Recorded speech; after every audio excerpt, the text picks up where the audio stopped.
Magandang araw! Ito na ang kinakaabangan ng lahat, ang UAAP Season 87 Women's and Men's Volleyball. At sa fans dyan ng UAAP ay mag-subscribe kayo sa akin channel dahil mag-update po ako sa kanila. At ngayon nga ibibigay po natin ang game schedule sa Men's and Women's Volleyball na mag-uumpisa na ngayong February 15 at February 16, 2025.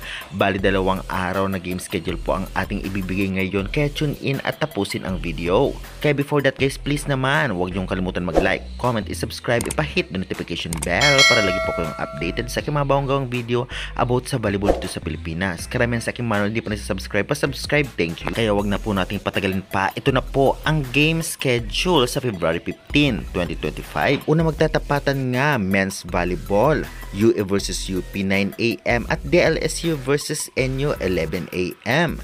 Samantalang sa women's volleyball naman, UE versus UP 3 PM at DLSU versus NU 5 PM. At ang venue po nito ay sa Mall of Asia Arena. Samantalang sa February 16, 2025 naman, unang tapatan men's Ateneo versus Adamson 9 AM, FEU versus UST 11 AM. Sa women's naman, Ateneo versus Adamson 3 PM at FEU versus UST 5 PM. At ang venue ay sa Mall of Asia Arena. Ay nagas inaantay ng lahat, lalong-lalo na sa fans dyan ng UAAP.